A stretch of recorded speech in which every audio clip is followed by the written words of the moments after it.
नमस्कार और स्वागत है आप सभी का हमारे डिजिटल प्लेटफॉर्म पर। दुनिया के ऊर्जा संकट और अंतर्राष्ट्रीय व्यापार से जुड़ी बेहद बड़ी और सनसनीखेज खबर सामने आ रही है। दुनिया भर में तेल की सप्लाई को अब एक नहीं बल्कि दो समुद्री मोर्चों से सीधा खतरा पैदा हो गया है। एक तरफ जहां ईरान और अमेरिका के बीच बढ़ते तनाव के चलते स्ट्रेट ऑफ हॉर्मुज में हालात पहले से ही संवेदनशील बने हुए हैं, तो वहीं दूसरी तरफ लाल सागर यानी रेड सी और बाब अल मंडेब में हूती विद्रोहियों ने सऊदी अरब के खिलाफ एक नया और खतरनाक मोर्चा खोल दिया है। यमन के हूती संगठन ने यह दावा करके हड़कंप मचा दिया कि उसने रेड सी में सऊदी अरब के दो विशाल ऑयल टैंकर्स एंसेलिया और लायला पर एक साथ क्रूज मिसाइल, बैलिस्टिक मिसाइल और आत्मघाती ड्रोन से भीषण हमला किया है।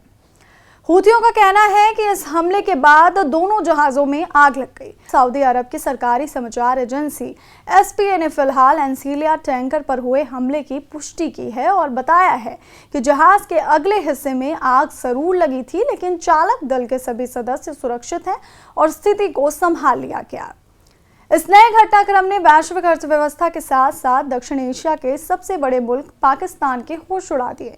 अब तक पूरी दुनिया का ध्यान सिर्फ ईरान अमेरिका टकराव और हॉर्मुज के संभावित बंद होने पर टिका था, लेकिन अब बाब अल मंडेब भी इस वैश्विक संघर्ष का नया और सबसे खतरनाक केंद्र बनता दिख रहा है। आपकी जानकारी के लिए बता दें कि बाब अल मंडेब अरब सागर से जुड़ी अदन की खाड़ी और लाल सागर के बीच का एक बेहद सकरा और रणनीतिक समुद्री रास्ता है।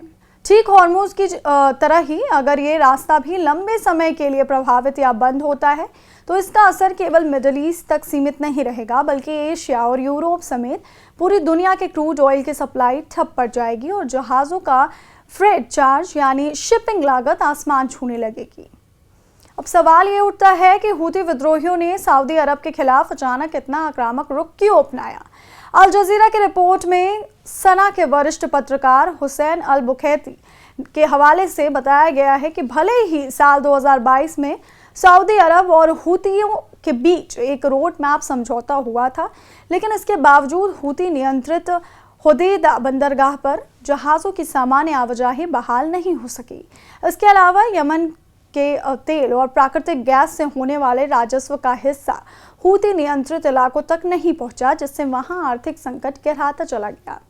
यमन की लगभग 70% आबादी हूती प्रभाव वाले इलाकों में रहती है और इस वजह से स्थानीय स्तर पर दबाव बढ़ने के बाद हूतियों ने सऊदी अरब के कॉमर्शियल जहाज़ों को निशाना बनाकर यह जवाबी कार्रवाई शुरू की। इस पूरे विवाद में सबसे ज्यादा दुविधा और धर्म संकट की स्थिति में पाकिस्तान फंस गया है। हूतियों के हमले के तुरंत बाद पाकिस्तान के विदेश मंत्रालय ने सऊदी अरब के पक्ष में कड़ा और आधिकारिक बयान जारी किया।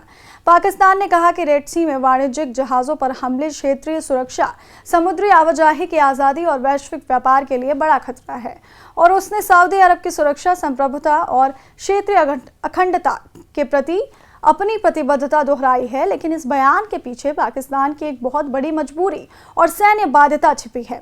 दरअसल पिछले साल ही पाकिस्तान और सऊदी अरब के बीच एक बेहद अहम डिफेंस पैक्ट यानी रक्षा समझौता हुआ था। इस पैक्ट के तहत अगर सऊदी अरब पर कोई सीधा हमला होता है तो पाकिस्तान को उसकी रक्षा के लिए सीधे युद्ध के मैदान में उतरना पड़ सकता है।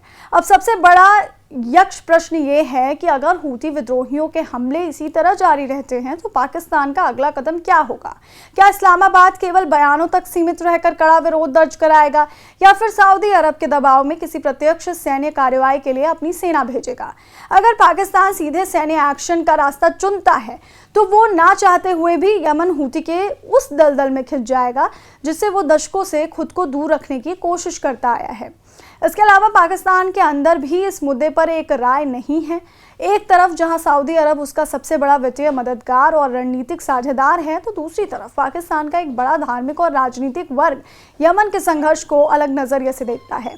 ऐसे में अगर पाकिस्तानी सेना यमन के हूतियों पर कोई हमला करती है तो पाकिस्तान के अपने देश के भीतर ही भीषण गृह कलह और विरोध का बवंडर खड़ा हो सकता है।